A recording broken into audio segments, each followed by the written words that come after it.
Star Trek 57, M23, take 2.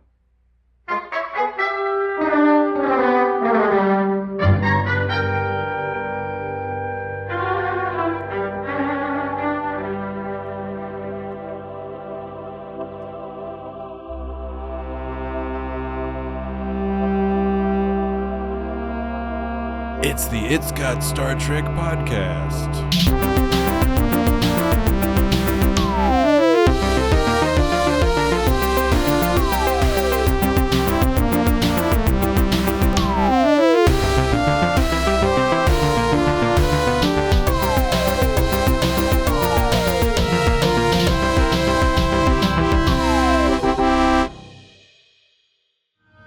I don't understand this. Spock's wasting time. Everybody else just sitting around. Somebody's got to do something.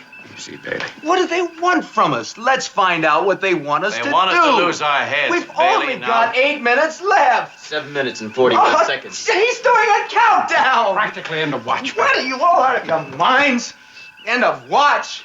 It's the end of everything. What are you, robots? Wound up toy soldiers? Don't you know when you're dying? Watch and regulations and orders. What do they mean? Bailey, you're relieved.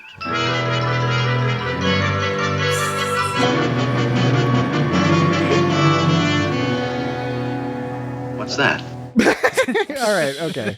I'm clicking the button. We've started. We started? We've started. All right. Yeah. I did it. You did do it. I did do it. Dan was complaining that we weren't starting. Yeah. And so we decided to start. The music made it sound like we started. The music did help make it start, and it also made me realize that Dan and I have done something similar.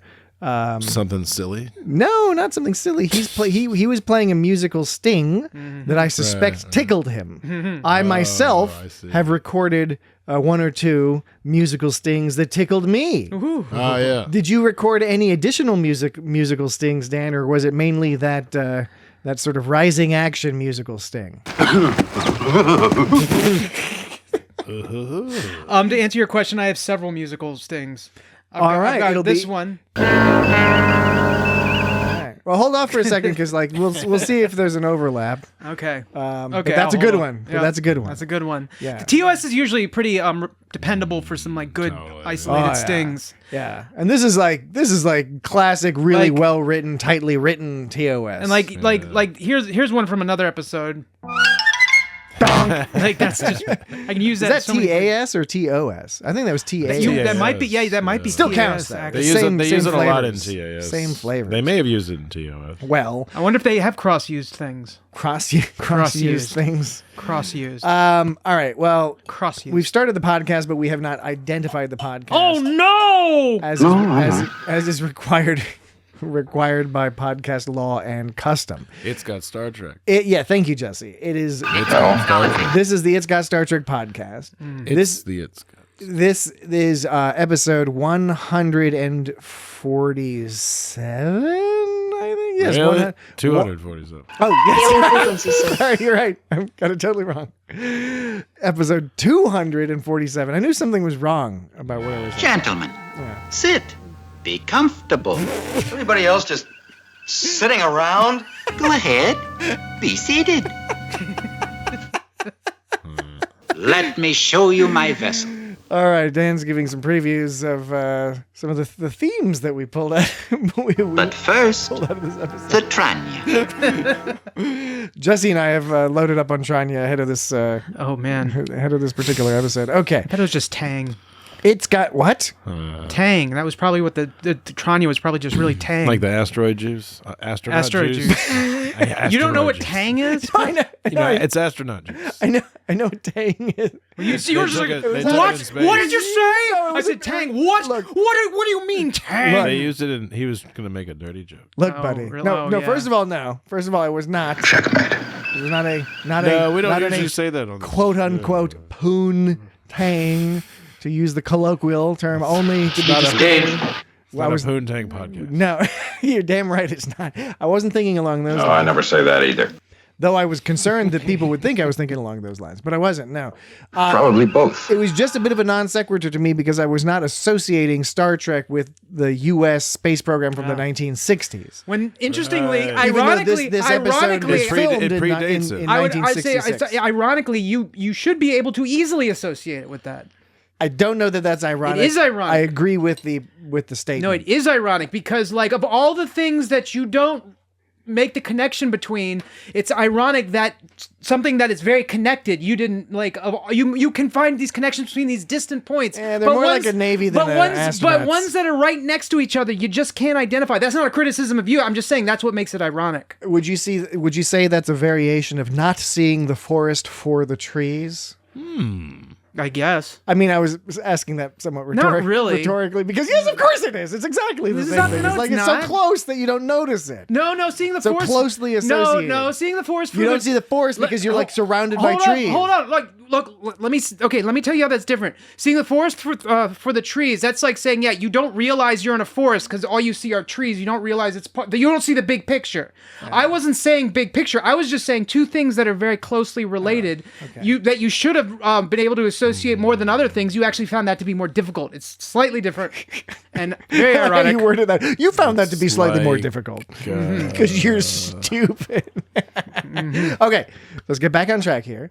It's got Star Trek number 247. That's a lot of episodes. Astute listeners will have guessed what we're talking about this week. Wait, we're talking about Corbomite maneuvers. Oh, yes, except it's just maneuver, not the maneuvers. Corbomite maneuver. Corbomite maneuvers. From Star Trek TOS's very first season. Which episode number is it? 10 Or is it 11? Unless it's 11. in production, it was much earlier, and it was like Yes. the first one to have McCoy and Uhura, and the excuse me, the yeoman. Oh yeah, Rand. Yeoman Rand. That's right. Yeah. Is that your best recommendation? And when you know that this is the first time you see, particularly McCoy, given how much he's given here and how clearly they're demonstrating that he and Kirk have a long relationship of some sort. I never said that. Yeah. I thought McCoy did a great job. Yeah. Anyway, we're getting ahead of ourselves here. Solid we are. McCoy We're talking about this episode. episode, and that's silly. Everyone knows that, There's like on a podcast, you're not supposed to talk about the topic that you're promising to talk about start 'em ups. until much later. I see. Podcast listeners hate it when start you 'em get up. right to the topic at hand that's in the title. Affirmative. They don't like that. You're just making jokes. No, it's for real. You gotta do jingle and jangle. user surveys, and they're like, we get so fucking pissed off when people are just like, "Hello, welcome," and here's the discussion you were looking. Yeah, because It's blocking the way. people are paying money to just hear that us sort of jingling and jangling. What's funny about that is that that's reality. Wait, what is it? It's something versus what's true. What's presented versus Hey, what's Jesse, true. what's this guy on And, about? well, if you let me fucking finish my sentence, I'll fucking tell you what I'm on about. What I'm on about. Live Jesse. imitating art? What Jesse, I'm on about. I'm gonna rely on your help to figure out what's going on here. Okay, this is really teasing you, like man. halfway through my sentence, you're like, oh, I'm so confused. What are you talking about? I'm so confused. Oh my god, what do you even? It's like, okay, if you let me, right. put those few more words in, it all comes together in the end. All comes together. I'm in looking the end. forward to these extra words. I don't think they're extra. We just haven't heard. Okay. They were just words that present convey a thought. All right. And when you take something out of context, it can have vastly different meanings. So, As we just determined from the prior conversation about the astronauts and the Tang. Okay. Anyway, you were saying. I don't even remember what I was saying. What were we talking about? Asteroid juice. No, that was from Star Trek TOS. Is it episode 10 or is it episode 11? Oh, yeah. Yeah, I mean, that's a good question. I think it's 10. I go with 10. I think I'm a 10. Oh, no, It's I 10. remember. It counts it as 11 if they count the cage. I remember. as the first. I remember what I was going to say because you were saying like people don't like it when you start right away with your topic, and I yes. was saying that's Silly humor, It yeah. sets you're using silly humor. Using You're silly presenting humor. you're presenting a scenario, and I'm comparing that versus what the reality is, and the reality is different from what you're stating. It is, and that's but why it's funny. Which is, yeah, exactly. That's often the basis of humor. And it will endear us to a certain segment of the audience, the segment that we probably most get along with. So, you know, we're sorry for the rest of y'all. What are we supposed to do, you know? I hope you relish it as much as I. We will. Okay. Sustain some hate mail. Yes. Yeah. Oh yeah. Speaking of mail, Corbomite maneuver. We will be getting to that shortly. Corbomite maneuvers. Corbomite maneuver. But first, we have a couple of voicemails, and so let's get right to those. But not hate mail. So then we can start talking about the old Jeez, flip. Corbomite maneuver. However, it was well played. Our first voicemail is from regular contributor Grayson. hi Grayson. Hey guys, first of all, let me apologize in advance for any loud airplane noises. I am walking Oh, you are not forgiven. to my car from my office, which is very near. We have to hear the airplane first Atlanta before we forget. International Spaceport, and there may be some inadvertent jet engine sounds. But I don't He's have at a the question about the Atlanta Corbomite maneuver. Airport. Looking forward to your discussion. So are we. I do have a question about another Star Trek topic, which is Prodigy. Prodigy. Y'all have made no mention There's the airplane. of Prodigy. He's got James in both pockets. And I'm just curious I think it's just an audio if clipping. there will be It's Got Prodigy Yeah. in the right. future. Or if it doesn't have Prodigy. Does it have Prodigy? Oh, it will. I'm just. It has a little bit. We have a little bit of Prodigy. If it'll have Prodigy, I guess, is my question. Other than that, I hope y'all have a great day or night. And I hope you had a This good night Fourth. I hope you still have all your fingers. And I know. Totally. it's on the rad.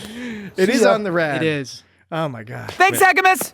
Maybe we should start doing Prodigy. Oh Thank yeah. you. Okay. So first of all, thank you so much, Grayson. Great question. Totally. And he has you're Interesting using sounds. Dan's slogan on the rad, which Hell yeah. I still remain uncomfortable with, but the overwhelming response from the audience is that the saying on the rad is cool. So There was like Thank you. it was like an interesting sort of beat he had, and it was like Thank you. Yeah, on the that rattly noise. It wasn't a rattly noise. It was a rattly noise. It was rattly and rad. rattly and rattly. Oh, I can't believe we haven't said on the rad in a while. If he hadn't mentioned that, it would have. I'm sorry, Patrick. It might have. faded into gone obscurity. linguistically extinct. It would. Yeah, and but now that he brought it up, You it's just would have back. forgotten about We're it? back. We're back, baby. We're back on the rad. Oh my baby. God, I know. And then Much of Patrick's chagrin. Jesse used to be on my side. And Jesse was like, "Fuck it, I'll just go along with it." I like the rad. Jesus fucking Christ! Oh my fucking That was like God. the worst sound. Like It was really bad. in that episode, that was Captured it so Oh, well. Okay, awful. so getting to Grayson's question because it's a good one. We did cover, I think, the first couple episodes of Prodigy. We when did it- like one episode. yeah, I right believe. when the pilot It's when it first came out. What's a pilot? But it's so serial. First of all, it is so serial. I don't know how much of you all serial. watched of Prodigy. I've watched the whole first season and I fucking loved it. I haven't seen it. I should watch it. You haven't. Jesse hasn't. I haven't seen finished it. the first season yet either. But Dan hasn't finished I'll the watch first you But it's season. watch good. it. Oh, will you? So we are pro Prodigy. promising. We are into like all of us. Is that a promise or to promise varying or a degrees. threat? No promise on Jesse here, of course. But we do dig Prodigy, and we do want to cover it. And we were trying to figure out the best way to do that, partly because we have to catch up a little bit, as you can tell. Mm-hmm. Some of us have to catch up on season one, but also First we must turd, then we have to catch up. Dude.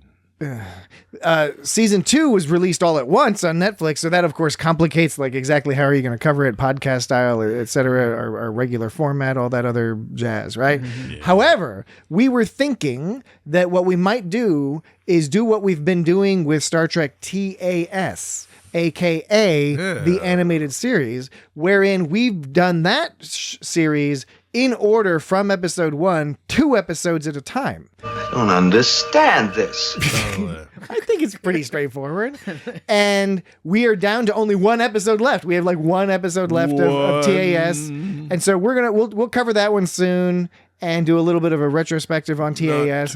And then I think after that, we'll start covering, maybe even right from the beginning, we'll start covering Prodigy. Periodically, we'll do 2 episodes at a time. Periodically, in Prodigy. order. We'll build up a little library of Prodigy action there. because it definitely deserves being discussed. And I hear that the second season is fucking blowing it out the park. So It gives me emotional security. yes, That seems to indeed. be what the internet is pushing. Yeah, so I'm excited. I'm excited to watch the second season. Maybe I'll watch it this holiday weekend. All right.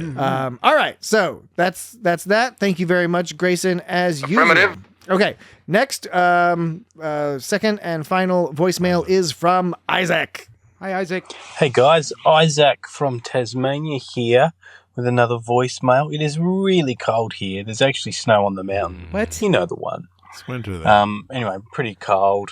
But your podcast is warming me up. It was nice to have you back this week, Patrick. Did you know that Dan and Jesse called you a dingus last week? Oh my gosh. This was our secret. So I just thought I'd mention that. Blabbermouth. Interesting, guys. You referred to multiple dinguses as dinguses and not dingai. So I said dingus-eye. Of a worthy of a chat. Extra wrong. What is the plural for dingus? I also was glad that the three of you identified as dingus. I think it's true. You're not wieners. Also, That was the Informerinos choice last between week, which wieners and dinguses. made me think, because it kind of rhymes with the neutrinos, who are the dinguses that hang around with the Ninja Turtles from Dimension X, and they are dinguses. Yeah, absolutely. I remember the dingai, if you neutrinos. prefer. Wondering what you thought of the neutrinos. And also, while I'm on the subject, I was wondering if you ever considered in the theme song of the Ninja Turtles, if they say Raphael was cool but rude. Oh, no. Potentially that What are they you might doing? say Raphael was cool but crude. Just All right, fucking keep with up the us. good work. My 90 seconds is up. Bye. Thank you. Thank you. Yeah, thanks, Isaac. Oh boy, we get a tie-up, eh, bro? I love being a bad guy. Oh, man. Thank you very much. That was a non sequitur, of course. That was Rocksteady. Or Bebop, I I think can't the whole- remember one of them tying up April O'Neil. He was Isaac was referring to the neutrinos No, and from I think TMNT. I think the whole thing with the neutrinos is you're not supposed to give a shit about them because that's the deal with neutrinos in general, right? Yeah, but how could you not give a shit about them? Because you've seen you remember what they look like with their silly hair. Yeah, but I mean they're named after something that is supposed to be super like light and Yeah, but in mass. I'm sure the people that named the neutrinos did not understand the physical properties of an actual neutrino. Oh, okay, and so we how are they, supposed how to care they about 'em. very weakly almost don't interact at all with regular matter, and so they're just flying through us billions at a time. I think there was Quark didn't they're look wearing like a quark, yellow did he? future suits, and they have like weird fucking hair. I bet hair you the monster people who pieces. invented the neutrinos had some knowledge of like the actual neutrinos I because think they just thought it sounded because cool. they were kind of slight. They're these small punk. It sounds cool. They're kind of these small punk rockers in this big world. The that girl doesn't- has the swirly hair on the forehead. Wait, like, glued to her I'm talking forehead. about why they're neutrinos. You're not Okay. guys aren't Punk- talking about punk that. rockers. Because they're sort of like these small creatures like in this great world that doesn't give a shit about them, but they're just trying to get by and do what they can. Sounds like you're pro neutrino. Well, it just Sounds like I'm pro I think, but like, and then the They whole kinda thing, the suck. whole deal about them is like the whole world has forgotten and lost them because it doesn't care about them. So I think don't it is kind of remember- like an actual neutrino. I don't remember the deal with them, but I looked up pictures of them and I remembered when I saw the picture, I had a visceral reaction from my youth. I don't know what the that hell I hated these people you guys and are found them talking about. aggravating. Is it from the cartoon? It's from the cartoon, the neutrinos. They came from Dimension X. They're underdogs. You're supposed to be on their side because they're underdogs. I don't go with every Just single like underdog. your real life neutrino isn't Look, the underdog of the cells. generic underdog, I'm in favor of that. But if What it's do like a you- really aggravating underdog, What do you think about a neutrino being the underdog of the cells? but it's not a cell, it's Or a whatever particle. it is. You mean the particles? Yeah, particles. Sorry, particles. Same shit. So Okay, it's- no, it's not the same shit. So it's But- just like, I'll see you later. Protons and neutrons, quarks, leptons, gluons, all that business. Quark wasn't like a quark. Quark of the don't- particles. Yeah. Particles. I don't really know what I'm Particle talking man. Okay. Subatomic particles. They're called ghost particles because they barely interact with anything else. All right. Thank you, I'm having- Isaac. I think we answered some questions you might have had in there. Oh, he had another question about What was it about? he had a few questions. One of them was about cool but rude. But he Oh, actually yeah, had a but question. that- you But he know- actually had another question before, near the beginning. I don't think so. Yeah, he did. He was saying something that we were supposed to respond to. Oh yeah, dingus. He was asking why What the plural of dingus and is? actually when Patrick was gone, I said didn't say dinguses or dingai. I said dingusai. Yeah. And then Jesse said something about the dingus ate your baby. Well, then last week, and I think at one point I might have also said dinguses. I think I said both dinguses and dingusai. I never said dingai, but I believe it's dingusai. So neither of what Isaac said. So I know how to resolve. Word. I know how to resolve the Dengue. question. I know the mechanism for resolving the question, but I don't have the knowledge. I don't have the knowledge, the information to resolve the question. It all depends on whether dingus is derived from the Latin, the Greek, or a different language. Right. Because, that depends on how you pluralize things, right? Okay. In English. Right. Is where is It's not always Latin. Yeah, it's not always Latin. Sometimes it's Greek. Sometimes it's some crazy other language. Yeah. You wouldn't believe it. It's wild. Do you guys ever get some shit where you're like, where like fingerprint scanners won't recognize your finger because they're too dry? No, or no, no. something? We're human beings. Like, We don't work for the government. We're human beings. Sometimes my fingerprint scanner doesn't work, so I have to like go. Fingerprint scanner. No, I got the opposite problem. Where I have to blow hot, moist air onto my fingers. Otherwise, and I'm getting the same problem right now with my fucking trackpad. Is like not. Does either of you ever had a trackpad not No. I have to manually type the price of something into a cash register. There's not even a scanner. That has nothing to. That is absolutely nothing to do with what we're talking about. I'm saying like Dan, fingerprint scanner. he's trying to participate in the conversation. But you're talking. I'm low tech, man. But you're talking about scanning things like items. Dan, he just wants to be part We're of the talking about conversation. the interaction of fingers with touch things. Dan, he's doing like the best he can. and he's crumpling away at some bag of nuts. He just doesn't care. Well, thank you. Let's get to this episode. This is so silly. So like my fingers aren't recognized. Like it used to just be fingerprint scanners, but now it's carried over to trackpads. I've had that happen when it's too humid. So I've had the opposite problem. Maybe moist, it's too moist humid. fingers. Maybe that's the problem. Making my Maybe finger the not problem I'm having with the trackpad is totally different from my problem with fingerprint scanners. Maybe it's the opposite problem. Audience, write in at feedback@itsguystrtrek.com if you have any life pro tips when it comes to withered fingers. Because in order to get the finger not working on fingerprint scanners. Because in order the fingerprint scanner to work, I have to make it hot and moist. But like with this, you're Audience, saying Dan is shoving his finger repeatedly into his mouth. Patrick, what Patrick is saying is it's that hot and moist. Patrick is saying that hot and moist is actually the problem he gets is the trackpad doesn't recognize your fingers when they're too moist. When it's humid outside. Okay, so they're probably opposite or if I problems. come back from the swimming hole. If I've been at the swimming hole, sometimes my fingers do not work in the fingerprint scanner. Okay. Because they're all wrinkly. That's been It's Got Fingerprint Scanners. This is It's Got Star Trek, and we'll now continue our conversation, kind of really start our conversation about the Corbomite maneuver. And I'll start it first by saying nobody's commenting on what this guy's saying. This is an awesome episode. Nobody's commenting on my sound effect. Which sound effect are you talking about? I mean, what am I supposed to do? I don't know what with he's that? saying. Is he saying like "fuck you"? Is that what you think he's saying? There's some stuff in this episode. I actually have a sound clip. It was a rare moment where I was like, in addition to the music clips, I actually had to pull a sound clip because it's so important that we bring it up that in the event you didn't have it for some reason, I needed to have it, so I pulled it as well. Well, this sound is actually part of this. We make assumption you have a deity, or deities, or some such beliefs which comfort you. Comfort you. But it sounds like he's saying "fuck you," doesn't it? Pretty much. No. Yeah. So you get 10 minutes. It does. All right. 10 minutes of what? Didn't he give him 10 minutes? Yeah, he gave him 10 Earth minutes. Yeah, Earth time units, which you call minutes. Man, the 60s were wild when it came to like aliens talking.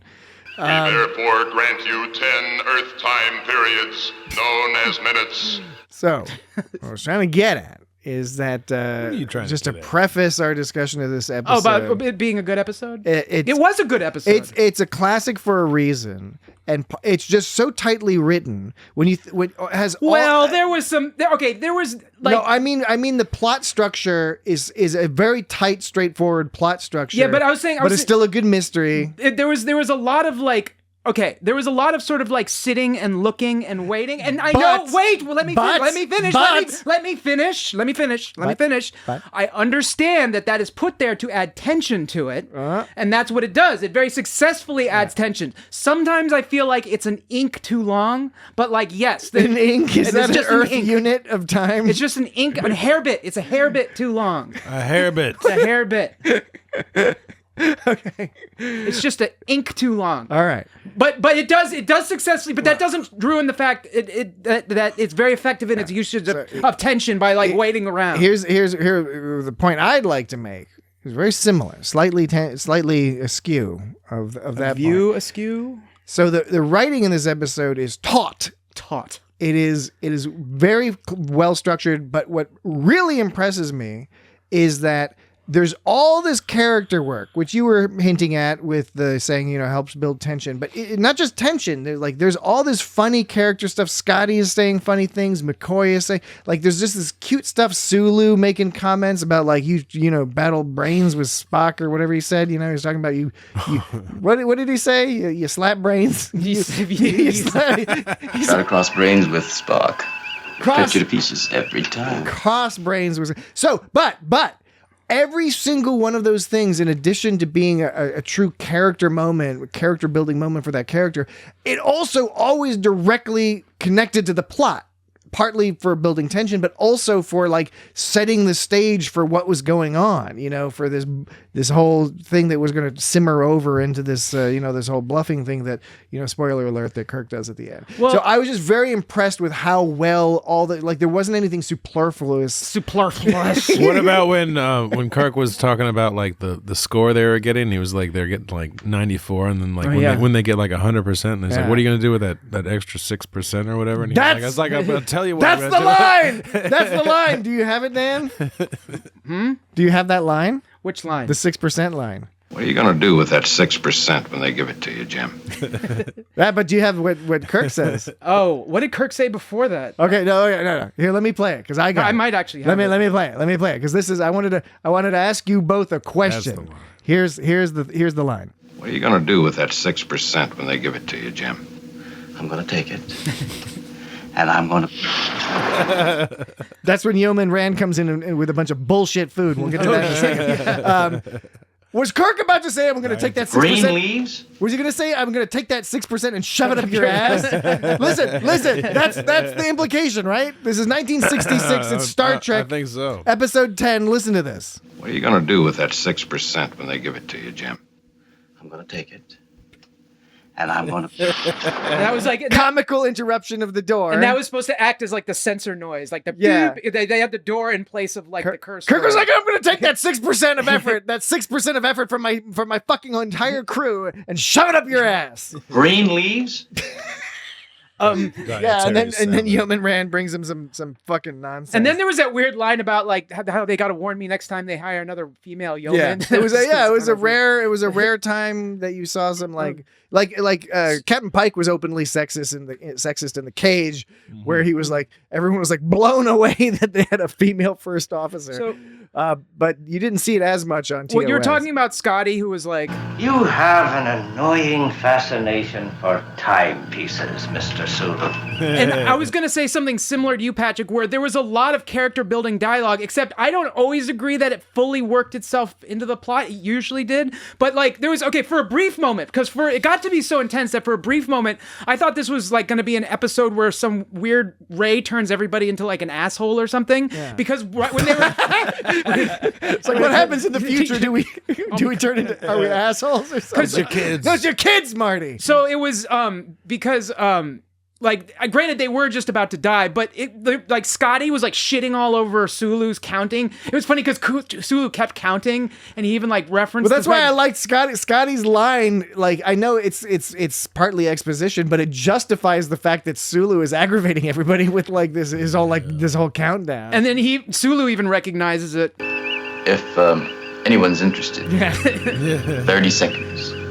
But it wasn't just Scotty. Kirk sort of shat on Spock too when they were talking about chess. Checkmate. And then Kirk says, Is that your best recommendation? Yeah, and then Spock was all sheepish. Yeah, Spock was all sheepish. So it was really weird that first of all, like Kirk just like totally like lashed out at Spock. Spock was weirdly sheepish, which was interesting. And then also Kirk and McCoy decided to have the most inane argument 10 seconds away from dying. Yeah. Like McCoy's like, you went a little rough on him, Jim. You know, like I'm gonna put in his report. They're all upset. I'm gonna put in his report that was your fault.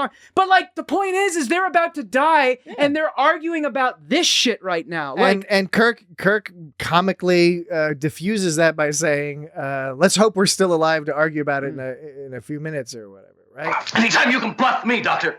Anytime you can bluff me, Doctor. Anytime you can bluff me, Doctor. Anytime you can bluff me, Doctor. Anytime you can bluff me, Doctor. Anytime you can bluff me, Doctor. Anytime you can bluff me, Doctor. Anytime you can bluff me, Doctor. I like that one. That's fun. That was a mix of this one. Anytime you can bluff me, Doctor. And this one. No, I'm not. Yeah, we gotta get some funky beats in there. Maybe a couple other things, change it up a bit. That's good.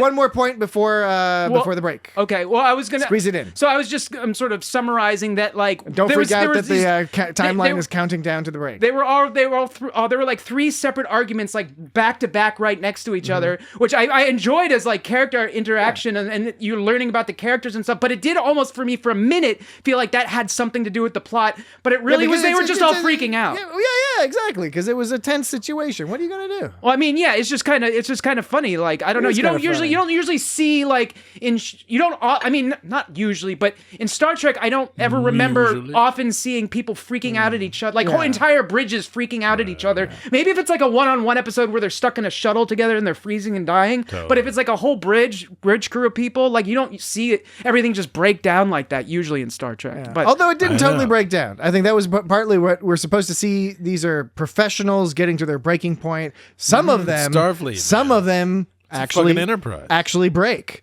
Like Lieutenant or Ensign, hilarious man. Bailey. Lame-o Mount up, toy soldiers! What are you doing? Was he a lieutenant or ensign? I don't know. He was a lieutenant. Lieutenant. Okay, Lieutenant Bailey. Let's find out what they want us to do. They want us to lose our heads. It seems like a total lame-o. And watching regulations and orders.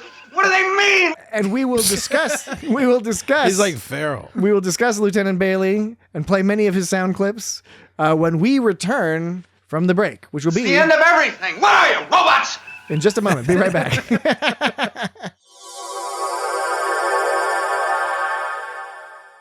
Okay, we have returned. I wanted to mention... We returned from break. Dan is mentioning something.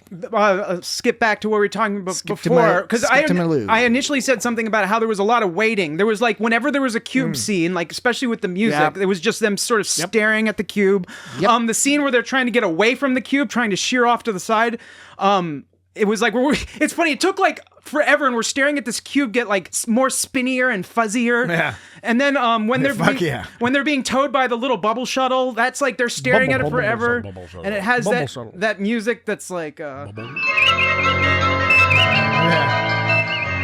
then when they're setting up for the right angle shear, they're like coming toward us. That's like the Harry shear. That's the that's like they're watching the levels go up, the coolant temp primary manifolds are superheating, then they're watching some more, then there's people falling, then there's crew vibrating, and then watching and falling and watching, and then there's about 3 minutes of real time of waiting and watching between all these different like events until finally Kirk issues the command to shear off, and then there's like another 30 seconds after that of waiting before they actually do it. It went on for minutes how long they were just staring and waiting for shit to happen. Like I said, it sounds like you love that. It sounded like it. Well, what I was saying is it was great because it built up tension, but kind of like when we mentioned once with Spectre of the Gun, how at the end there was a scene where they were there was a showdown, they were walking towards each other. Yeah, and you were talking about how they stretched that out. Yeah. I felt it slightly stretched out. It felt like 54 minutes per episode. So the good thing is it didn't bore me, but like I found the whole episode pretty fascinating. Yeah. No, I feel you. I kind of enjoy the slowed down it didn't bother me in this episode, Inspector of the Gun. There's some episodes where like it's a little bit more jarring or out there. For me, it worked in this episode because they were playing up the whole people trapped on a submarine. Yeah, it was like in very battle. submarine-like. They don't know what's going to happen. They're like, what's going on? What's going to happen next? What's our next move? And they're all like, tensions boiling over. And you were talking about some of the side. There was a lot of side dialogue. That happened in this episode that, like you said, was building building our understanding of the characters, because this was still only the first season, the 10th episode, and it was the first. And you were saying it was like one of the first episodes. It was produced earlier than it aired. Yeah. So like Kirk gets it. Well, I've got like 10 of these things, so we can either. I like a list. Okay. We'll talk about Lieutenant Bailey another time, because like I have a list about Lieutenant Bailey, but I don't really have to go through that because that's mostly just quotes. But right. So like, what's this a list of that you're going through now? Interesting side dialogue that didn't necessarily directly relate to what was going on. Good. First, I have when Kirk gets annoyed at McCoy for not telling him about the warning lights during his physical. I was getting a little upset at McCoy. I was like, dude, the lights was fucking flashing. Yeah, I was like, what's going on? Yeah, and it was funny because he was just like. He like totally got pissed off at him, and it had the classic Atari boops. Yeah.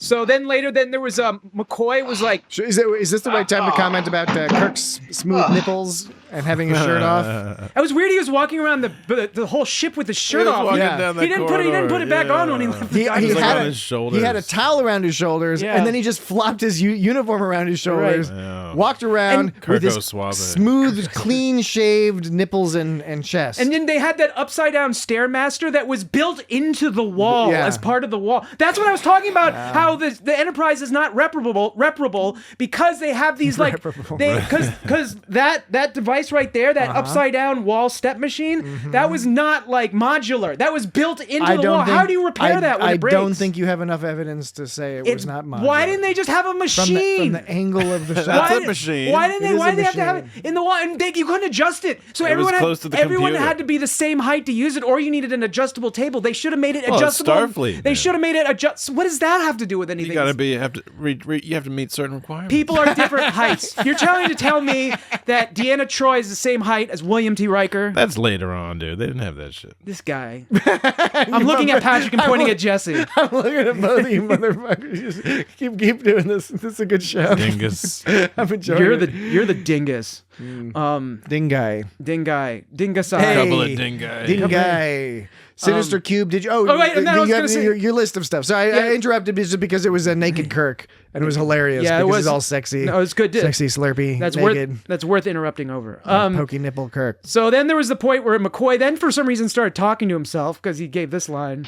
What am I, a doctor or a moon shuttle conductor? I like he's like, they're a moon shuttle conductor. Which is in production language or production series order. I think that's the first time he uses that. Yeah. Does he sound like he's kind of drunk when he says it? What am I, a doctor or a moon shuttle He was usually kind of drunk. I'm going to take that 6% and shove it up your Georgian ass. Some kind of a moon shuttle conductor. And then what is he? But doesn't he talk about not talking to himself or something? Doesn't he have some line? Yeah, about it? I know. That was getting to that. Like talking to oh my himself? God, we're doing the thing where we're all talking at the same time. No, we're not. At one point, I think all three of us were talking at the exact same time. Okay, it's magic. It's madness, is what it is. In order. All right. I jumped every time a light came on around here. I'd end up talking to myself. Yeah, that was really funny. That was a funny line. Three, Kirk saying the mission of the Enterprise is to seek out and contact alien life, and then Spock gets all pissy. He's like, has it ever occurred to you that there's a certain inefficiency? I was curious to see how. Wait a second, I just copied that wrong. Yeah, you just skipped a line. I just skipped a total. There's a certain inefficiency in totally asking me questions about something upon which you've already decided, or something along those lines.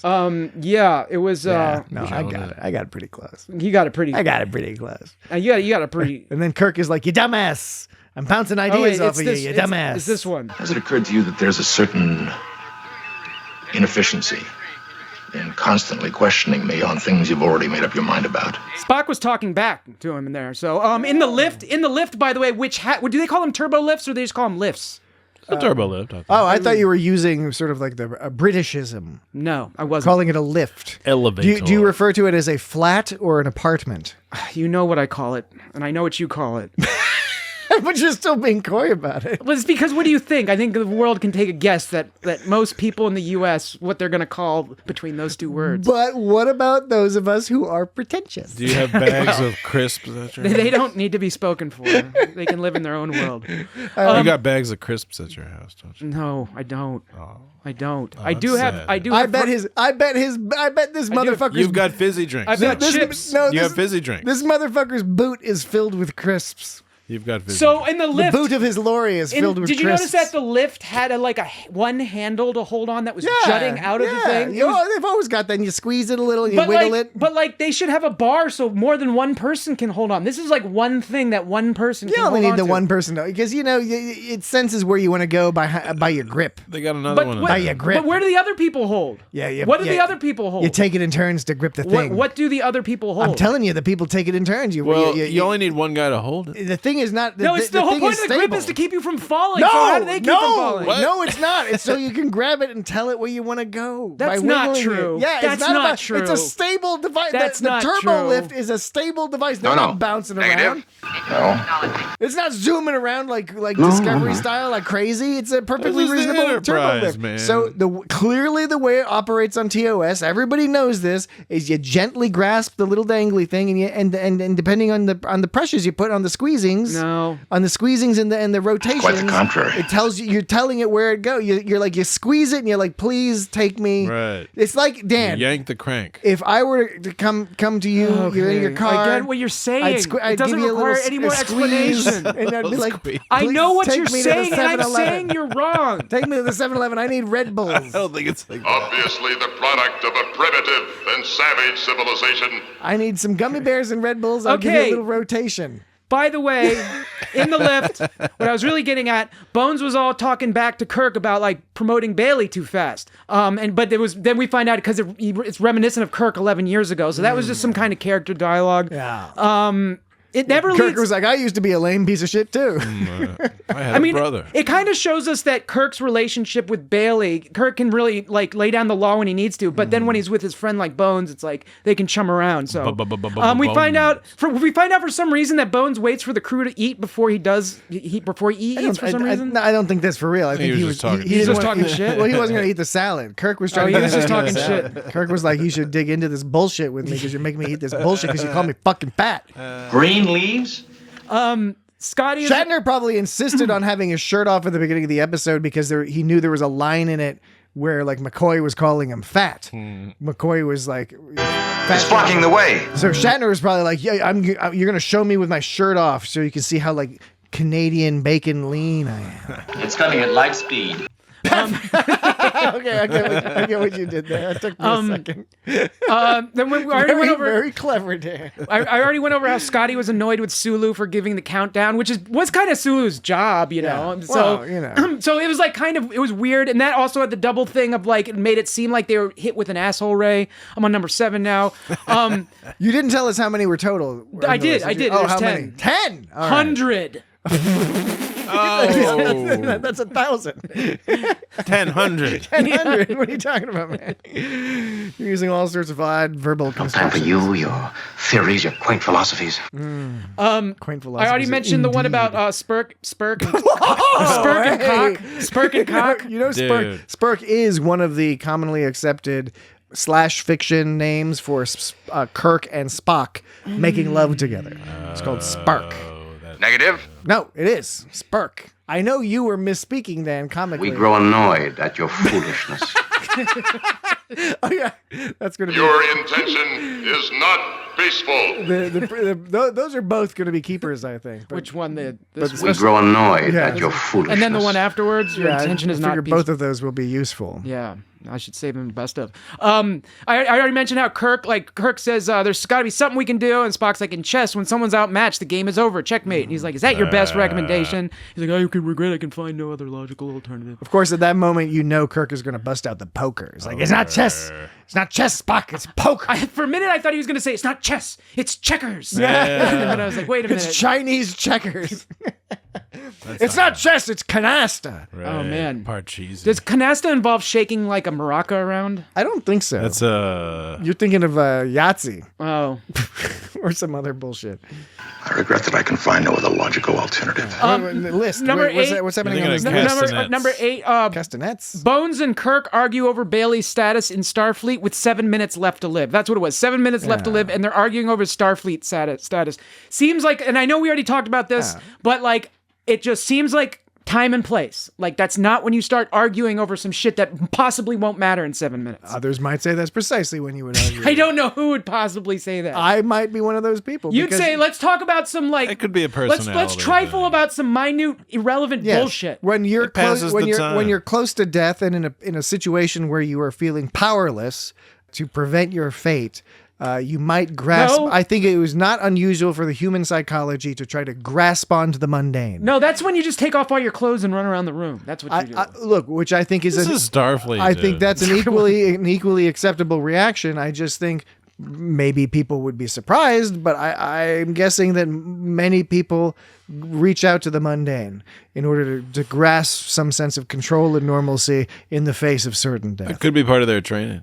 And that could be part of their training. Well, we see differently on this one, We do. which is fair. And then this sort of sums up. Fair enough. Kirk is uncharacteristically getting fed up with both Bones and Spock.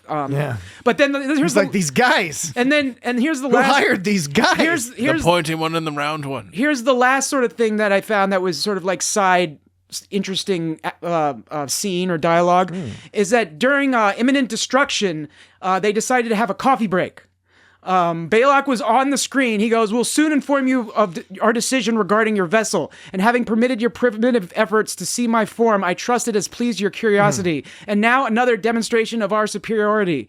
And then like, it was the 60s. The yeoman brings out some fucking coffee. Yeah. And McCoy's like, "I thought the power was off in the galley." And then Rand is like, "I used a hand phaser and zap, hot coffee." You know, like, and like, because she's smart. But this is like directly after fucking like this is a line. My after, boy's gotta drink hot this is coffee. right. This is right after Balak's like, "We're gonna fuck you up," and he's like, "How'd you get this coffee to work?"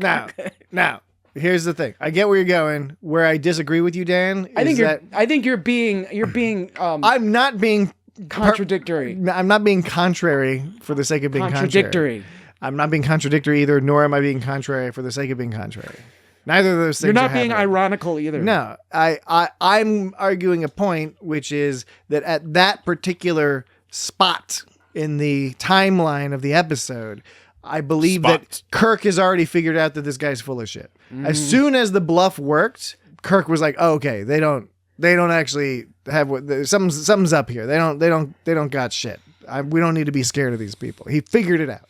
So I think the tension's starting to go down at that point, because remember when Balak is all like, "All right, we agree to your terms," and then Kirk is like, "Nah, fuck it, never mind." Yeah. And he shut off the communication, and then Balak's all trying to call back and be like, "Oh well, as it happens, you know," and he's trying to keep up the ruse.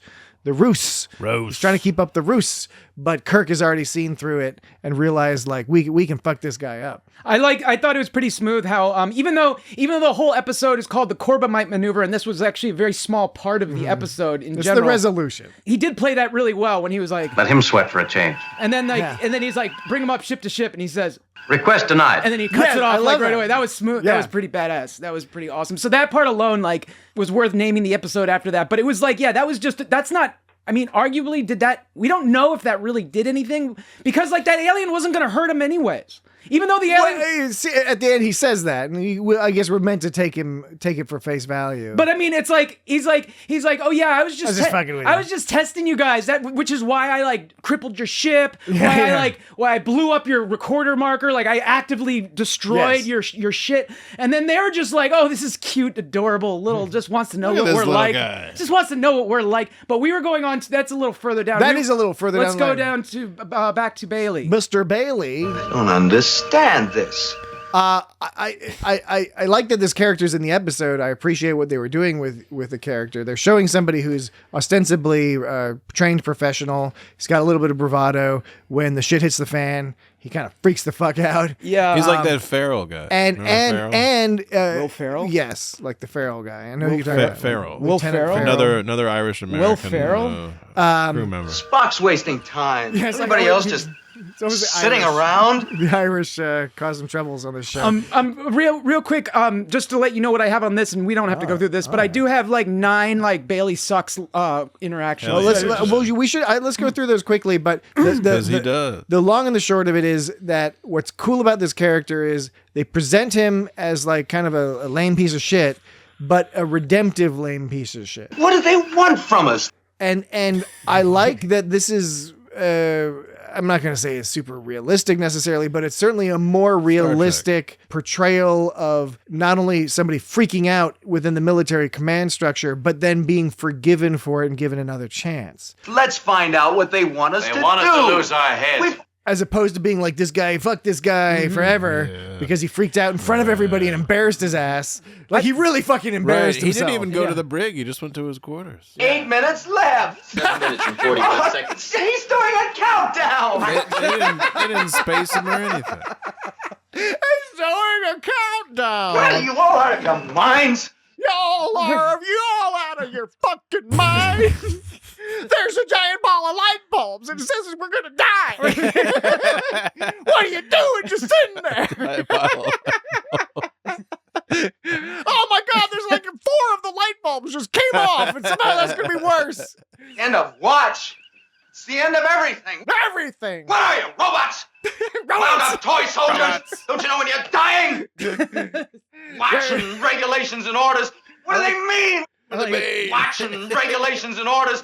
What do they mean? Regulations and orders. Regulations and orders. Failure relief. What do they mean? Failure relief. We're all laughing our asses off this, but I guarantee you, Gene Roddenberry and probably Gene Coons, like they heard this on the battlefield in World War II. Probably they saw some guy freak out before getting his brains blown out. So this stems from reality, but again, what makes it work is that. Yes, he's a piece of shit and annoying, but they've also given him an opportunity to redeem himself. And they offered, it's a bit of a weird opportunity. And they offered sort of a resolution to like how they finished their interaction with the character at the end by him like, I guess being like, okay, yeah, he's a piece of shit. Like, I'll do it. But like now he's redeemed himself enough that he can be trusted to like. And Kirk is basically like, hey, you want to learn about humans? Take this dumbass. Yeah, I know. Like, they didn't say how long it was. They're just like, yeah, we'll drop this guy off. Yeah, just hang out with this motherfucker. There's no like paperwork or like they don't. He doesn't have to contact an admiral or something about this shit. It turns out literally they have nothing but Tranya. Right. That's all there is on offer. There's no food. This is Tranya. Yes. Yeah. So I thought Bailey. It was kind of fucked up that he trusted that interaction. I mean, like I said, yeah, he just kind of pawned him off. But that was. Man, if I were Bailey, I would be pissed off by that. Well, that's where... Because just the last second, by the way, you're not coming off this shit. That's where... And we don't know anything about this fucking alien. I would not have touched that Tranya. Yeah, but... Like, how do they know... That's in the scene. They have that in the scene where they're all feeling shady about it until Baylock I know, but they it. still drink it. But the thing is Baylock, for all they know, is like trapped in a corner and he's trying to figure out how to win still, and he wasn't actually benevolent. I understand. Well, yeah, exactly. And hence this very important literary point, which is that TOS did this more than later iterations of Star Trek, although later iterations of it's a literary of point. Star Trek. It's not just a point, it's a literary point. It is a literary point. It's very important. Because Jesse is totally doesn't give a shit at this point. I totally give a shit. The literary point is that there's a lot in TOS of sort of mythological storytelling structures. Yes. And if not in the entire story, often in resolutions or often in key aspects of it. In this one, much of this story is mystery, sci-fi, military, psychological, professional, organizational management. There's all sorts of this stuff. But the conclusion they've just decided to use, we've met like a fairy creature and through a trial of misunderstandings, we are now, you're just taken for granted. It's like when you're reading the Snow White and the Seven Dwarfs or something, it's just like, oh yeah, and then you do this, and then you kiss the Cinderella and she wakes up, and it's just taken to be fact, right? This is Tranya. Because you're trying to do a certain thing that relies on certain things just as a shortcut being taken as fact and not being questioned. However, because the rest of the story isn't structured that way, it stands out. It's it can be jarring, but it also happens a lot in TOS. That was your. That's the literary That was point, a Dan. literary point. Yeah, robots! You're fucking robots, and it's tin cup soldiers with the end of everything. What are you, robots? Golf movie. End of everything. Let's find out what they want us to do. They want us to lose our heads. Okay, so he went from Bailey this. What are you all out of your minds? To Bailey this. Me, sir, I'd like to volunteer. He suddenly became like super smooth and sexy at the end. Well, he was sexy the whole time. Even I'll when he make was- plenty of mistakes. Watching regulations and orders. What do they mean? Bailey, you're No, released. sir, I'm not. Spock's wasting time. I'll make plenty of mistakes. 8 minutes left. 7 minutes and 41 seconds. He's doing a countdown. Me, sir, I'd like to volunteer. Watching regulations and orders. What do they mean? No, sir, I'm not. Okay. Deflectors aren't stopping. I think that's all the Bailey stuff, right? That wraps up all the Bailey stuff. yeah. Or was there some other? I had a couple other list things? of interactions. Oh, yeah, say the But list. it's actually just like a bunch of quotes. I don't know how. I can try to zip through it. Well, can you do it in a way that's entertaining? I'll try. I'm sure you can. So this is called nine ways Bailey sucks. Okay. So Bailey goes, he starts it off by saying, 3 days of this now, sir. Other ships must have made their star maps of some of this, and Spock's like, negative. It's like, no, it's not too bad, but it's a little sassy. He's whining about his gig. yeah. And Spock seems super into it. Yeah, and then Spock said, ahead slow, steer a course around it, Mr. Sulu. And Bailey's like, it's blocking the way. And then Spock's like, don't raise your voice, asshole. You might have colored that a little bit subjectively. Well, you told me to make it entertaining. No, I'm just saying it's on your list, but like I also was Now just like you're on his list. Yeah, he was just explaining that it's blocking. It's blocking. Okay, 2 reasons. Well, there's it's blocking the way, and then there's like it's blocking. Well, he said it like this. It's blocking the way. And then Spock said, quite unnecessary to raise your voice. So he did say it. Excuse me. He did say it inappropriately. All right. Okay. I get Spock it. says, when the captain arrives, you'll expect a full report on. And then Bailey says, the cube's range and position, I'll have it by then. Cube. It means I have to be... Oh, yeah. Then he goes, raising my voice back there doesn't mean I was scared or couldn't do my job. It means I happen to have a human thing called an adrenaline gland. Back talk. Spock is all like, that sounds hugely inconvenient. Have you considered having it removed? But Bailey, that was the first sign. Like when Bailey was like, just because I raise my voice doesn't mean I'm like lame. It's like, no, raising your voice doesn't mean you're lame. Saying what you just said now means you're lame. Yeah. Like saying you're not lame makes you lame, bro. That's how that most works. inconvenient, however. Have you considered having it removed? Nobody thought you were lame before. Not even Spock. Right. Everyone just thought Spock was overreacting because Spock is. Everyone was like, yeah, you Spock's should have silly. just dropped it and moved on. He shouldn't have brought it but back. he couldn't because he's an insecure lame-o. Yeah. And even though he kind of can have a sexy like 60s voice when he wants to. Yeah. Me, sir, I'd like to volunteer. So Bailey goes, He sir. might have still been on, was but a he might have still been on whatever drugs McCoy pumped him up with in his quarters. Yeah, really. Bailey goes, sir, we're going to just let it hold us here. We've got phaser weapons. I vote we Phaser blast weapons. it. And Kirk's like, I'll keep that in mind, Mr. Bailey, when this The role becomes a of democracy. Worf in this episode is played by Bailey. Yeah. Kirk says, I'll keep that in mind, Mr. Bailey, when this becomes a democracy. So even though, so Kirk thinks Bailey's getting a little bit too big for his britches, Yeah. So yeah, that was like a Worf thing to say. And then one time Kirk's like, "It's time for action, gentlemen, Mr. Bailey." And Bailey goes, "Bridge to phaser gun crew." And Kirk's like, "Counterman, I'll select what kind of action." He goes, "I'm sorry, sir. I thought you meant. Are you explaining, Mr. Bailey? I haven't requested an explanation." Right. So Bailey's just like fucking up left and right here. Yeah, He's like not getting his shit together. Counterman. What was that? That was when he said counterman. Oh, counterman. Counterman. Because it doesn't say like in context you can understand what he's saying, but out of Counterman.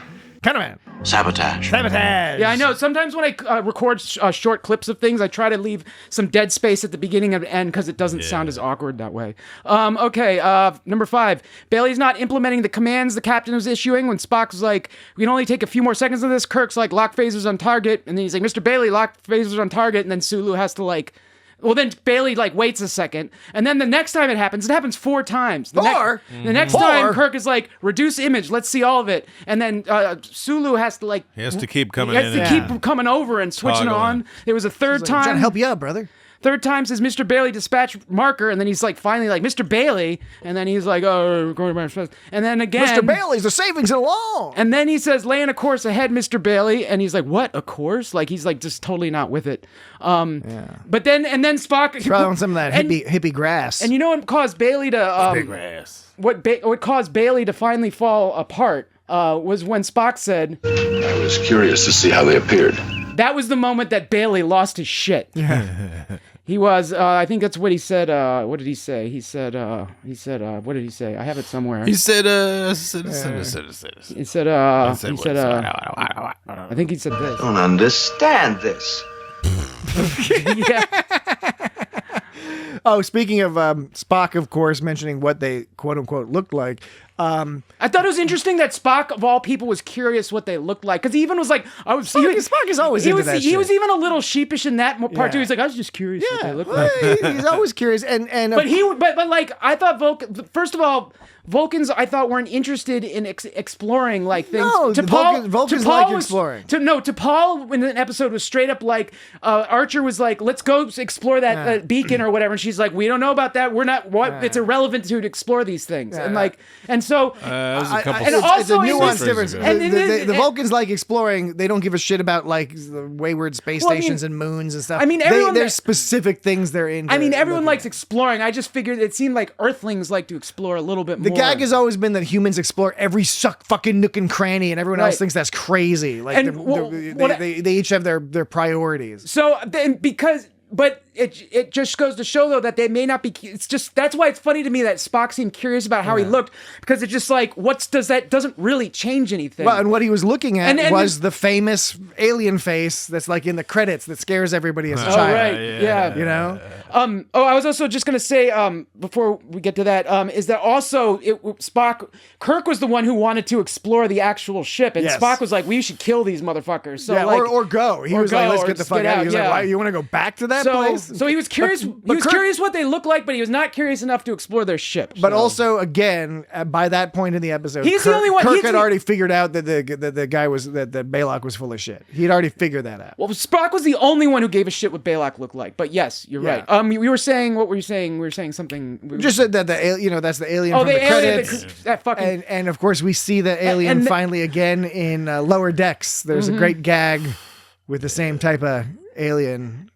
Dummy / And as fucking terrifying as that alien was, nothing could have prepared me for Baylock's true form. Like that shit. I don't know if that shit creeped you guys out at all. Oh yes, but not only that, the eyebrows.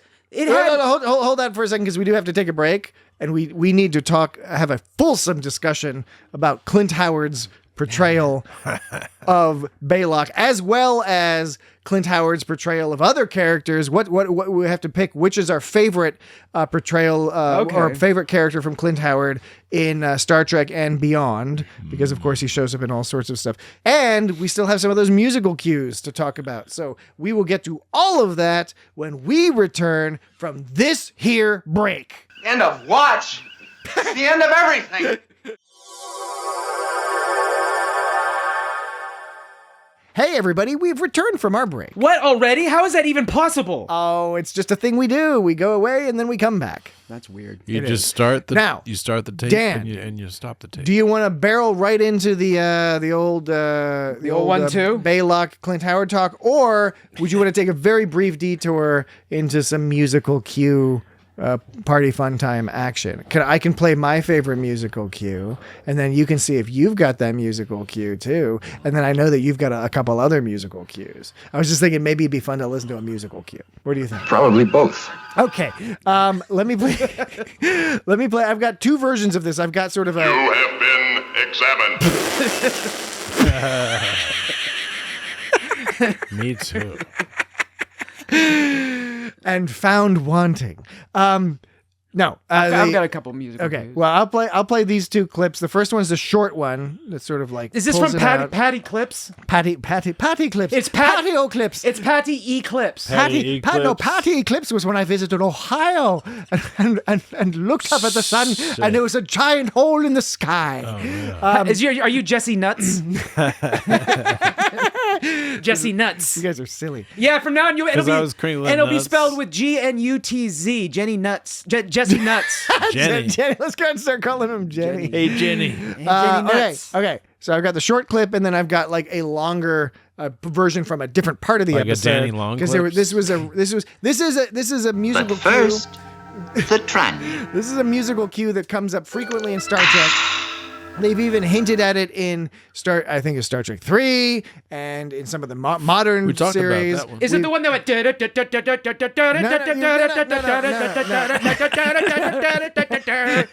I mean, that's a good one.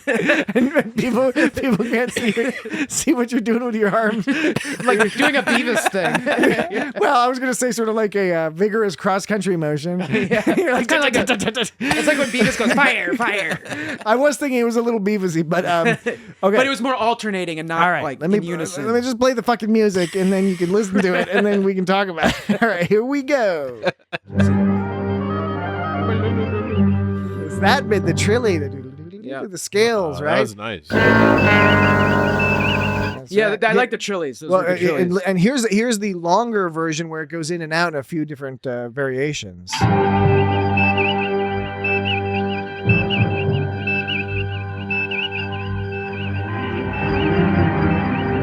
Strings. And then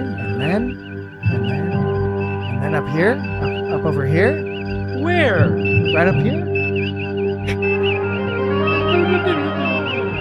About an octave higher. Engage.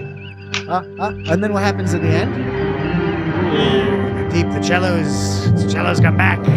It's like some Sufi. Yeah, Some Sufi scales up and down. I love when that comes up in Star Trek TOS and other. Yeah. Well, you probably have more, but I'm gonna play one. No, that's it. That's all I've got. That's all I've got. Okay, I played the 2 Scary Cube music. Now this is the Bubble Sphere music. Bubble? It's a variation sort of on the Scary Cube bubble. This is when it zooms in. That's so great.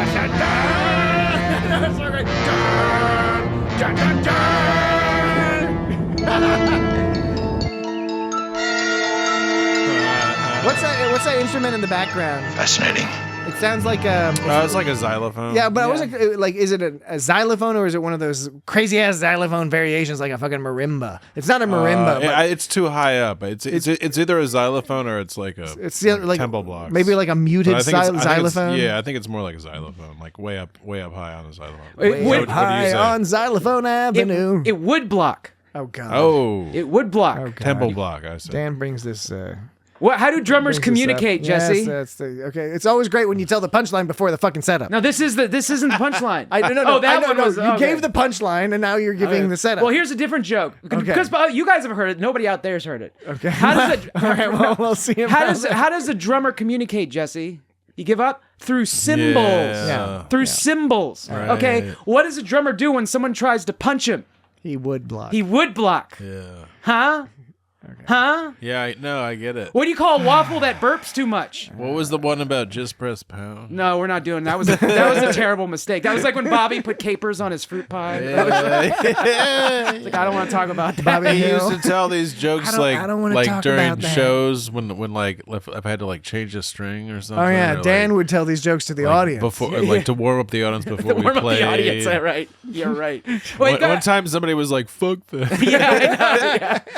But that was what do you call a waffle that burps too much? A belching waffle. Yeah. Okay, now I've told those jokes, and Patrick's like, "You read those in a funny book," and like I was like, "No, I didn't." And jokes for blokes. I did not. Okay, so the bubble sphere is great. That's one of my favorite shots in like. It ranks up there in all of Star Trek. Yeah. I think when that because the shit was like pretty wild. I like when he was like, it's a mile wide, and Bailey was like, it's 5,000 meters away. It's still taking up the whole screen. And you like, got to zoom out now. But things like that make me want to watch the original, like non-remastered one with the original effects because I'm really curious what that looked like. Because they did it's a shittier version of that, but it looks like a big ball of light bulbs. It was cool. It did a great job of showing perspective, like making this ball look enormous. Even though you could tell they were models, it didn't matter. It did a great job of how it zoomed right in on up to make it look up in there. It made it look like it was far away when it was small, and it was believable that it was right up next to it when it was big. Like I thought it was a fantastic effect, and the music was really, really scary. There's scary. Music is great. Speaking of scary alien music. Scary alien music. Scary.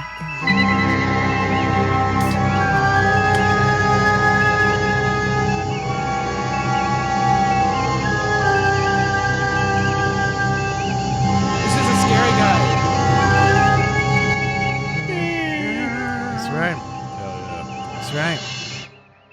You are wasting time and effort. I have one more, and it's just called Bad Bailey. Escort him to his quarters, Doctor. Oh yeah, I remember why I like that, because if you listen closely to the beginning part, the instruments going up, like sort of almost sounding like it sounds a little cacophonous. Is it sort of like a? Is it sort of like sarcophagus? Is it like like in Psycho or something where it's like it's tension from the music because it's like off kilter? Yeah, it is. It's like a half step off or something. Yeah, it's off kilter in both pitch and rhythm. And yaw? I'll play it a couple of times. It's really small. It's just the beginning part. Okay. Take two. All right. I can't hear it anymore. Okay. See that? Yeah. It's very. It's like Baz Luhrmann. Was it Baz Luhrmann in Psycho? No. In like a Vertigo. Didn't you do Vertigo? I don't know. I was just like how the windy sounding instruments are all going like do do do do do do, like all like almost randomly sounding. I hate when I get old and can't remember names. Wait. Hold on. Gotta hear the music. Okay. Great. You see what I'm talking about, Jesse? Mm-hmm. Yeah, I thought that was. I don't know. I like that little. Yeah, I think it's great. Great. And they still had bridge noises going. Yeah, the whole time. Tweeting away. Thank you for highlighting that. I think it was really good. Mm-hmm. Yeah. We must drink. That's a good segue into our discussion of Clint Howard and his portrayal. And the baby Baylock, who not just had who looked like a baby that had like eyebrows, but they weren't just normal eyebrows. They were long eyebrows. They weren't bushy eyebrows. But I forget, did you like that? They were eyelash eyebrows. Did you like that? They took giant eyelashes and put them on a baby's eyebrow. It was fucked up. He wasn't a baby. He was like 7 or something. No, he was not 7. Well, yeah, it was something like that. No, he was born in 1959. This was filmed in 1966, so he would have been 6 or 7, depending on. Really? It was just the voice. The voice paired with this kid. Like it was like little Ronnie Howard's brother. There was so much like dissonance between the visual and the audio. Okay, this is what I'm talking about. There's so much dissonance between the audio and the visual that it like the whole thing was really unnerving for me. Well, that's not his voice. Yeah. Well, yeah, I know that. But so when you look at IMDb, first of all, there's no one listed for the person who played Baby Baylock physical form. Yeah, because no, that was Clint Howard. Well, it says Clint Howard for Baylock, but then it also says, and Walker Edmiston, who is, I'm guessing, the dummy Baylock. But then there's another one that says Ted Cassidy played Baylock's puppet. Cassidy. And the Baylock's puppet must have been the dummy. So when it says voice of Baylock, Walker Edmiston, who is that? Baylock? That's the blah, blah, blah. No, that's Ted Cassidy, Baylock's puppet. So no, I don't believe so. Are you just answering your question? I don't know what you guys are talking about. So, okay. I think it's Walker Edmiston is the voice. I'll explain this as most... This is an example where more information may be less helpful. Okay, I will say this as succinctly as I can. Excellent. Under Baylock and IMDb, there are 3 actors represented. Got it. And none of them are the one who played the physical form of Little Baylock, the real Baylock. Well, we have number 1, Clint Howard as voice of Little Baylock, real Baylock. No, he's not the voice. He played Baylock. He's the physical Baylock. Yeah, he's not the... Oh, he's the physical Baylock? Yeah, what do you think we're talking about? Clint Howard is the physical Baylock. He is actually the physical Baylock? He was 6 or 7 years old at the time. He was the younger brother of little Ronnie Howard. So Walker Edmiston must have been the voice. The voice. That's why I figured you answered your own question. He was the voice of Clint Howard Baylock, and then Ted Cassidy was the Baylock. Okay, makes sense. That's what I'm saying. Yeah. I'm surprised you didn't recognize him because he looks exactly like fucking Clint Howard. Clint Howard always looks like Clint Howard. But I agree with you, Dan. It was it's a disturbing portrayal, but that's because Clint Howard's good. He was even as a kid, like he was good at evoking this ethereal, otherworldly horribleness. So let's quickly go through all the Clint Howard appearances in Star Trek because he's been in a lot of Star Trek. So of course they just didn't care that this baby destroyed a bunch of their shit, and they even thought it was cute. Did you see Kirk was He's even not a smiling? baby. He's like an old man alien who looks like a baby. I know, but I'm like just saying that to differentiate toddler. it from the scary alien monster. Well, that's the fun twist. You know what I'm talking about. The point being is that Kirk mythological twist. The point that's ridiculous is how Kirk thinks it's like hilarious and cute when they fucking threaten. It's like the Wizard of Oz. You meet the wizard. It's just some guy. And even if he wasn't actually going to blow the ship up, he broke some of the ship's shit. He fucked the ship up. He broke their recorder marker. Yeah, I know we just discussed this. It's I know, but incongruent. No, it's not incongruent because Kirk's just like, oh, so what? No, that's why it's incongruent. Yeah, I it's know. incongruent because all this bad stuff happened, but then it has this tacked on mythological I know it's incongruent. ending. I'm saying we haven't taught. It's not something we mentioned specifically before. I thought we did. We did mention it offhand. I'm glad we. No, I brought it up and you were like, no, we got to wait on that. Okay, I get you. All right.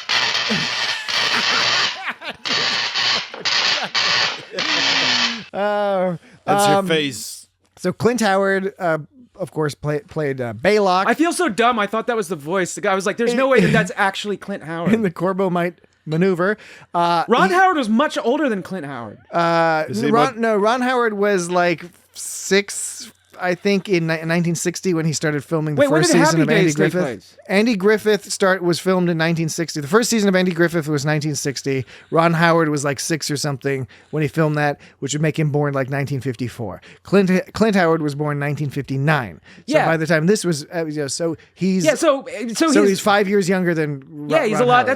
That's a lot of years older than your sibling. Yeah, I mean, I don't know. My sisters are 10 and 12 years older. Yeah, than me. that's a pretty big gap. That's a big gap. So for me, 5 years is not a big gap. My older brother is 3 years, which is a small gap. My younger brother is 10 years, which is a larger gap. Yeah, that's how math works. I'm slightly less than 3 years older than my sister. We've done a very good job with numbers this episode. But Hailing frequency, sir. But we're still going through the list. So man. I've got lists too, Dan. You're not the only motherfucker with lists. Was he on?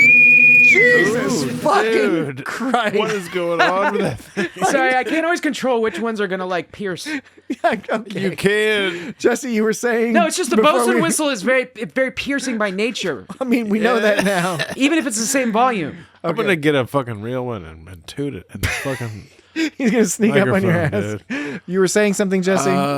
Was he, excuse me, was he in Discovery or Picard or something? Yeah. He was in a recent Star Trek. So we'll go through it in order. So Baylock, and then he next played Grady in Deep Space Nine in Past Tense Part 2, where he played like a sort of a cracked out guy living in one of the, he was the, right. He's one of those guys. He was all like, he was in The Ice Cream Man. No. Let's just do Star Trek. We'll get to his IMDb in a second. So Patrick is decreed. Well, you had two fucking lists. You had 2 fucking lists of 10. Okay, I relent. This is a much shorter list. It's taking way longer to get through. Doesn't that frustrating when something really short takes a long time? No, unnecessarily. Not if it's funny. But you're just.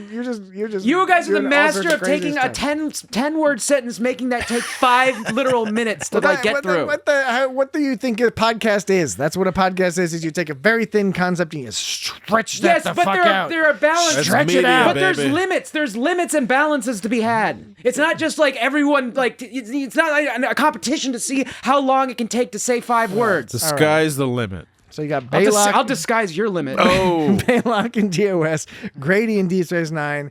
Then he played Mook in Enterprise in Acquisition, which was he was a Ferengi. That was the one Ferengi episode of Enterprise. So he plays a Clint Howard Ferengi. I think you'll cut. But he still looks like Clint Howard.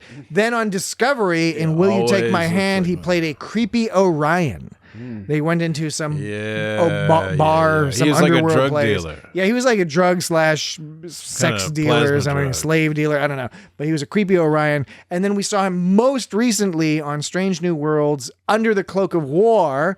Buck Martinez. That was the episode where they're at like the triage hospital. And where there's all sorts of horrible, no spoilers, but a bunch of bad shit's going down, and he is the head doctor. Flypaper. Yeah. So that's his Star Trek stuff. Do you all have a favorite Clint Howard appearance on Star Trek? And Dan, you can now incorporate the fact that now you realize that he played Baylock. Baylock was pretty good. Baylock's pretty good. Although I imagine I don't remember him as a Ferengi, but I imagine he makes a pretty good Ferengi. I remember him as Grady. I like that. I don't think I've seen those. It's one of those roles like in Past Tense Part 2, which I saw that one. You saw that one. Did we see that because of my algorithm? It's always recommending. No, it was pre-algorithm. It was pretty early. My My algorithm is always recommending that thing. I recommended it recently. That's in the first 100 episodes. Past Tense Part 2. But I remember him as Grady. That's one that jumps out. Although Buck Martinez was very, very memorable as well. That's just more recent. Mm-hmm. So, first of all, according to Memory Alpha, Howard now holds the record for the longest time between his first and most recent appearances on Star Trek. Currently nearly 57 years. For real. So 57 years between him playing Blaylock and him playing Buck Martinez last year. Blaylock? You mean like Jolene Blaylock? Jesus Christ. Baylock, not Jolene Blaylock. Isn't that how you say friend? He's holding your feet to the fire. Bilbo Baggins. I don't understand this. Bilbo. Okay.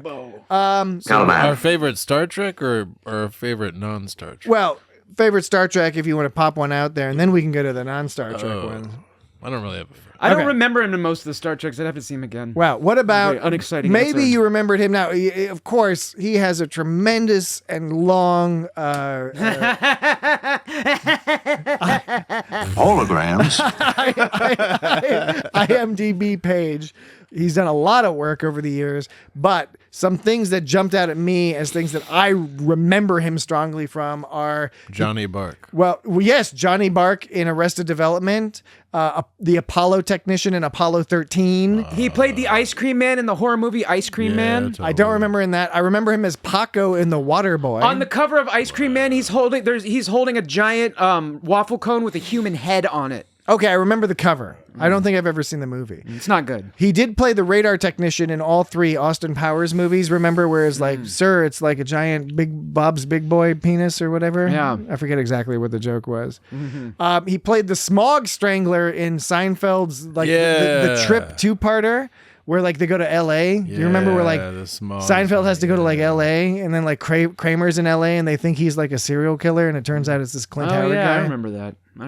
Totally. I remember that. Those are the ones that jumped out at me. It was a 2-part. But he has a big illustrious career. I don't know if there were any things that jumped out at you, Clint Howard style. I mean, he's the kind of actor that because he's in so much random shit, I can't really like. I've seen him around, but I can't name like most shit he's in. So if you don't want to talk about Clint Howard, would you rather talk about like maneuvers? There's the Corbomite maneuver. Maneuvers. The Picard maneuver. The Riker maneuver. Janeway maneuver. Well, that's the Janeway protocol. Where she like what's the one? Kills everybody. Is Picard maneuver the one where he pulls his shirt down?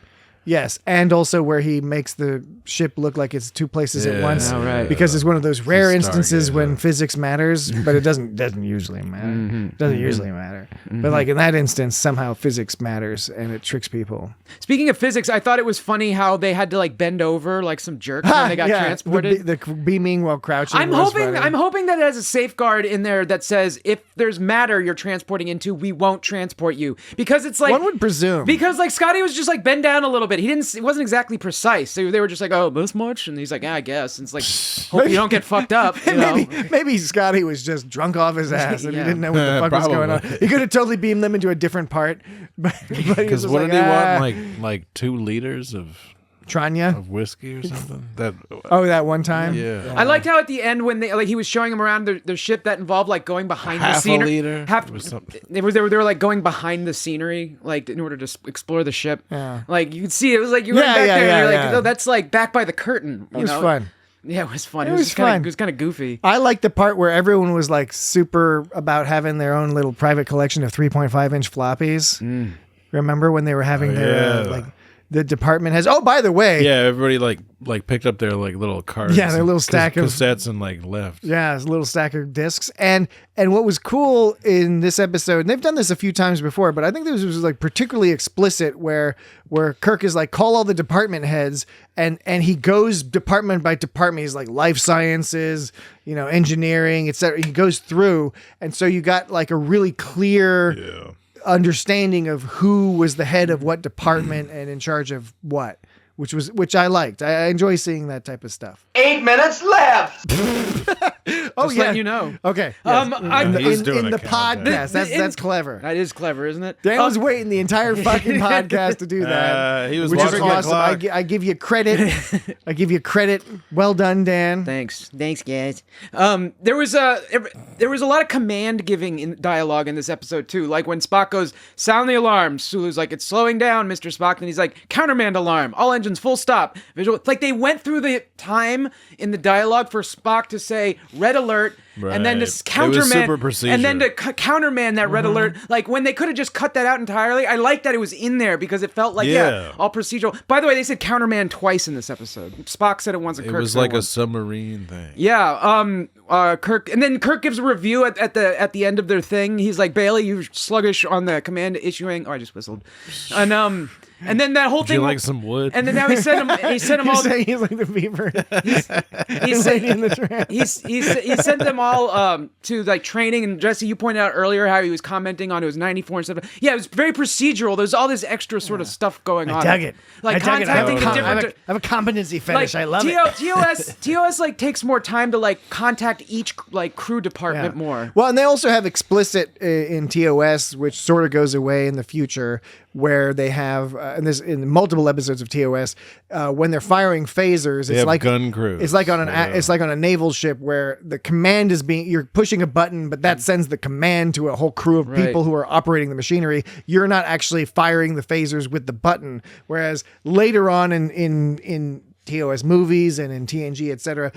Certainly the impression you get is that the Worf person is pushing the shooting. button is exactly. Worf or whoever's pushing the button is actually firing the weapon, operating the weapon. There was some interesting shots at the beginning, like there was at the beginning, early TOS style. It was awesome. They zoomed out like over top of him in this weird angle thing, and then they zoomed in onto Bailey's console, like clicking a button. It was, and then there was an interesting shot and it was totally not necessary to do that. No, it wasn't. There was another shot where it was from behind Kirk's POV, like when he was leaving the lift out into the bridge. There was another shot where it was clearly focused on Kirk's butt when he was walking away.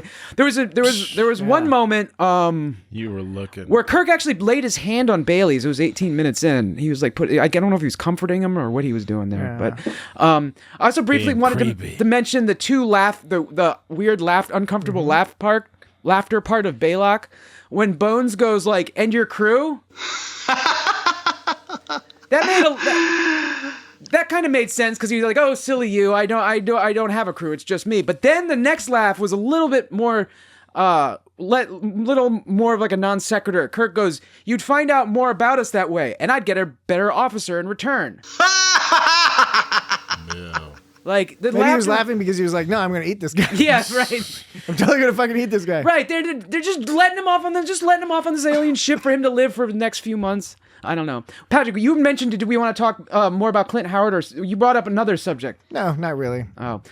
Well, okay, how about this then? Spock had these two moments where he pronounced words weird. He said right here. Words weird. This is weird called wood. This is called words weird wood. This is called words weird. Spock here. Isn't that Spock weird? here. Yeah, that was a little Spock weird. here. You're right. Spock I here. didn't notice that. That's wild. And then he says, No answer from the cube. "No answer from the cube."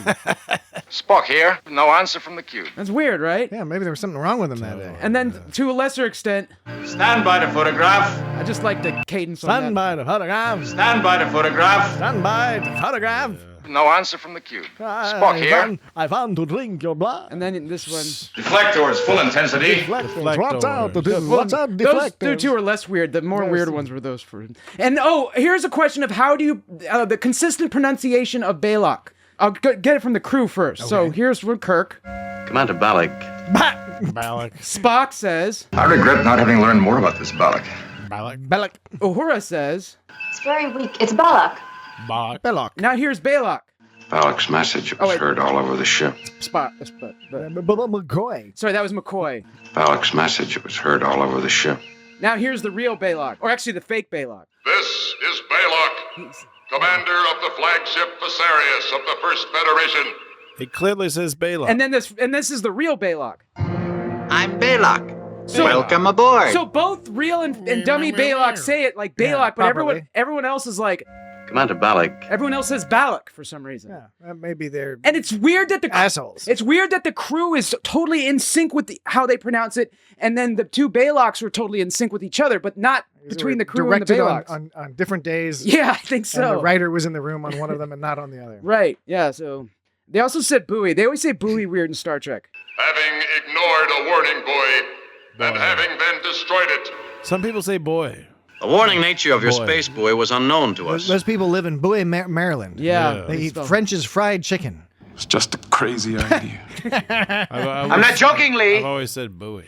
I'm not joking, Lee. I liked that, I didn't write down the whole quote, but the whole thing Kirk was saying about nothing's truly unknown. It's just temporarily hidden. Yeah, I like that. Temporarily not understood. I really like that. And I also like where he said, like, the greatest danger is ourselves. He's basically saying, like, don't freak out, motherfucker. Yeah, here's the line. It says, the greatest danger facing us is ourselves, an irrational fear of the unknown. But there's no such thing as the unknown, only things temporarily hidden, temporarily not understood. That's pretty cool. Great. That's a nice philosophy. I mean, there are undercurrents of neoliberal colonialism because it sort of implies a right to go digging around and finding out whatever, exploring the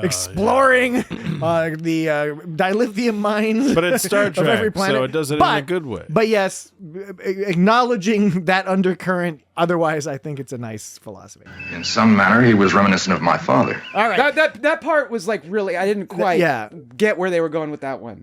Who knows? Because we hadn't met Spock's dad at this point. Yeah. And he actually implies in that line that his mom and dad are dead. He sort of talks about them in the past tense. So past tense, part 2. Yeah, exactly. Any final points? Because we need to close down this podcast and get ready for next week. I wanted to say one. Did you want to say one more thing? I wanted to say one more thing. One more thing. Can you say it in your warm voice? Is my mother dead? No, that's not really what I wanted to say. But I did want to say that. Okay. Oh yeah, Kirk's Corbomite maneuver was essentially like casting deflection on Magic the Gathering. It's like if you cause us damage, we zap back and cause you damage. Back. Like who's going to believe that? But it was a noble effort. When Sulu started counting down from 11, for some reason 11, the clock had actually just hit 10. So he didn't do it right. Classic production error. What are you gonna do? If anyone's interested, 30 seconds. You have been examined.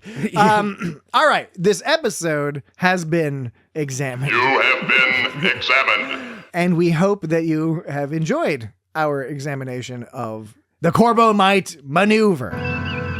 11, 10 seconds, 9, 8. I was like, we're just going to hear the whole countdown. So that's going to do it for us this week. That's my report. We don't know what we're talking about next week, right? Don't worry about it. So check our social media feed. We'll figure it out. ASAP. Dan's going to tell us. Yeah, because we're recording a little early because of a local holiday. It was a pleasure testing you. Local holiday.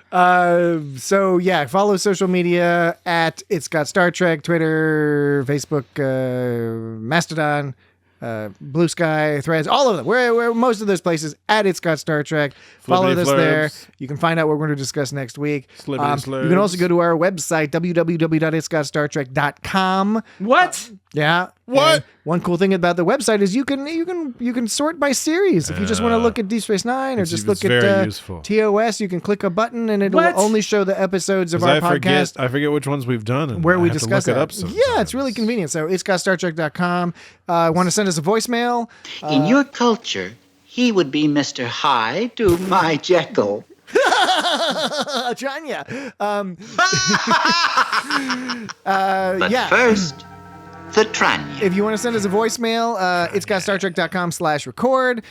You must admit he's effective. If you want to go to our Patreon, give us money, delicious money for some free bonus content, go to Patreon. I have no crew, Doctor. Patreon.com/It's Got Star Trek. You would never have been frightened by me. Emails go to feedback@itsgotstartrek.com. Welcome aboard. Okay. YouTube. This is Tranya. I think we said all the bits. So that's it for this week. We will talk to you about something related to Star Trek, probably, or fried green tomatoes, or Columbo next week. Smell you later. Talk to you then. Bye-bye. 11. 10 seconds. 9. 8. The whole thing. 7. You can cut it if you want. 6. No, I'm not going to do that. 5. 4. It would be dishonorable. 2. You know, 1. the whole thing. It ends right here. It was a pleasure testing you. You tested me indeed, Dan. Dirty little monster. Dirty little monster. That's fucked up. Raising my voice back there doesn't mean I was scared I couldn't do my job. It means I happen to have a human thing called an adrenaline gland. Does sound most inconvenient, however. Have you considered having it removed? Very funny. Try to cross brains with Spock. They cut you to pieces every time.